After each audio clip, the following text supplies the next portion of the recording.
புதுக்கோட்டை மாவட்டம் கரம்பக்குடியில் வீட்டின் முன் விளையாடிக் கொண்டிருந்த சிறுவனை தெருநாய் கடிக்கும் சிசிடிவி காட்சி வெளியாகி அதிர்ச்சியை ஏற்படுத்தியிருக்கிறது. அந்த காட்சிகளை தற்போது பார்க்கலாம்.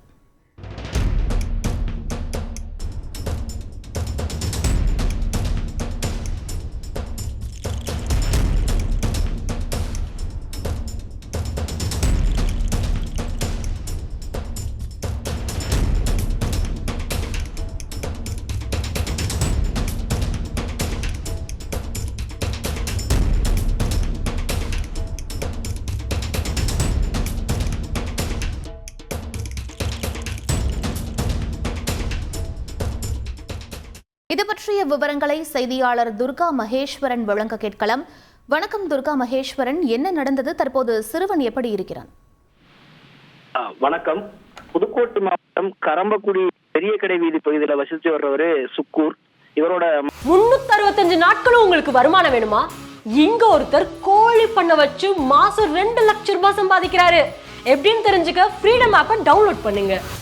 மகன் 4 வயதான அஃப்ரான் வந்து அப்பகுதியில் இருக்கக்கூடிய ஒரு தனியார் பள்ளியில யூகேஜி படிச்சுட்டு இருக்காரு.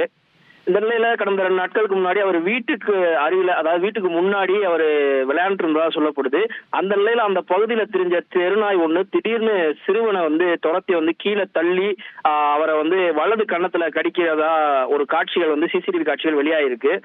இந்த இதுல பாத்தீங்கன்னா சிறுவன் கீழே விழுந்த உடனே பக்கத்துல இருந்தவங்க வந்து நாயை விரட்டிட்டு சிறுவனை உடனே மீட்டு இப்ப கரம்பக்குடி அரசு மருத்துவமனையில அனுமதிச்சிருக்காங்க. அங்க சிறுவன் வந்து வலது கன்னத்துல பலத்த காயமடைந்த நிலையில சிகிச்சை பெற்று வர்றாரு. இந்த சிசிடிவி காட்சியில வந்து பாத்தீங்கன்னா சிறுவனை கீழே தள்ளி அந்த நாய் கடிக்கும் போது சிறுவன் கீழே விழுந்து துடிக்கிறத பார்க்கும்போது நமக்கே கண்ணு கலங்குற மாதிரியான ஒரு உணர்வு நமக்கு கொடுக்குது. இந்த மாதிரியான பிரச்சனைகள் தொடர்ந்து கரம்பக்குடியில நாயினால பாதிக்கப்படுறவங்க வந்து தொடர்ந்து அதிகரிச்சுட்டே இருக்காங்க. இது தொடர்பா பல முறை பேரூராட்சி நிர்வாகத்துக்கிட்ட முறையிட்டும் அவங்க எந்தவித நடவடிக்கையும் எடுக்கல அப்படின்ற ஒரு குற்றச்சாட்டையும் கரம்பக்குடி பகுதி மக்கள் வந்து தொடர்ந்து முன் வச்சிருக்காங்க.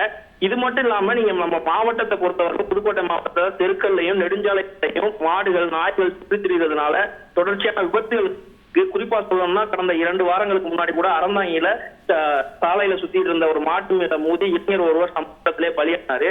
இது மாதிரி சாலையில் சுற்றுத்திரியும் கால்நடைகளால விபத்துகளும் அவசரபாதைகளும் நடக்காம தடுக்கிறதுக்கு மாவட்ட நிர்வாகம் உடனடியா நடவடிக்கை எடுக்கணும் அப்படின்ற ஒரு கோரிக்கை மாவட்டம் முழுவதுமே பெருமளவுல எழுந்திருக்கு. மாவட்ட நிர்வாகம் நடவடிக்கை எடுக்கும் நம்பப்படுது. விவரங்களுக்கு நன்றி துர்கா மகேஸ்வரன்.